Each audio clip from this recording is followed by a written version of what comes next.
Yeah, so recently I had some good news. I'm about to get my first full book published by Hedge Witchery Books, so I'm really chuffed about that. And basically my editor said that I should write introductions to the poems. And when I started doing that, I found that a lot of the poems that I've been writing, although they have their own individual meaning, they also have kind of like a code, almost a subtext beneath, telling the story of my life. So that's been really, really deep and really interesting for me to find that out. The book's going under the working title of Age of the Warlock, so fingers crossed that stays. And the first poem, just quickly, basically it's about two things really. It's about how, as a writer, and I'm sure you will feel the same, we're never happy with what we write. It's never good enough, it could always be better.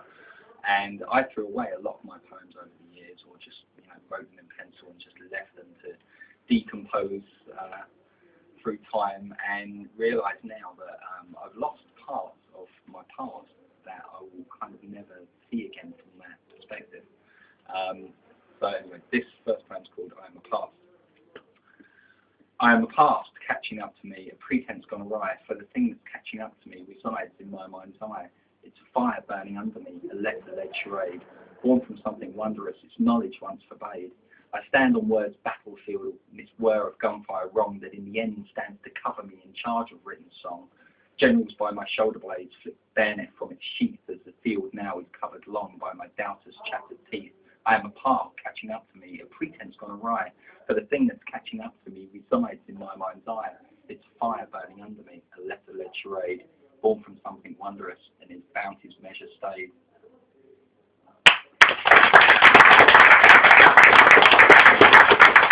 The second one I want to read is one that I wrote from habits of a past life, where I used to enjoy a good night out quite often.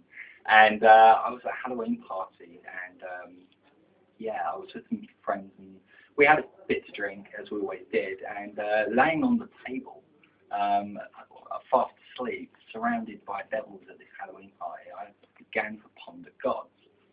And then I came up with this poem called Sanctimonious Saint at the Sinner's Ball.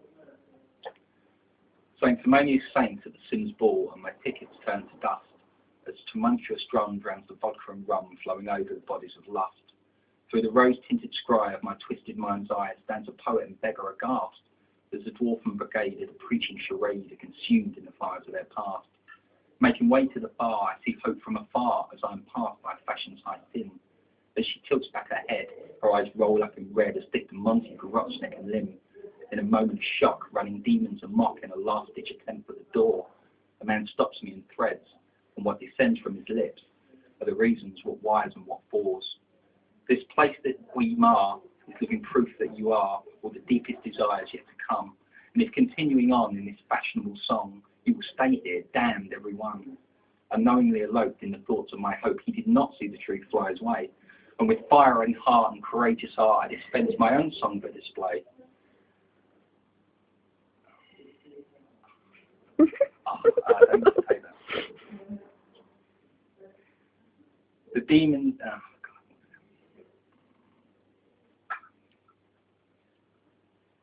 The demons you speak are not just old and effete, but their manners betrayed in your words.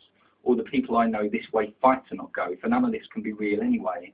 In mid-note of the rhyme, I found frozen in time the devil's party night sign on the wall. And asleep in my glass, I had blown up the sight of the revellers looming tall. I passed down some wine in the flow of a good time, and a taxi was called for my home. Yet with blurry eyes fixed on the bar spirits mixed, I could swear I saw shadows still roam. In the back of the cab, with my fill of the pad, I recalled the dark side of night's dreams, because it often will relate. Subconscious warnings do state of the path not being all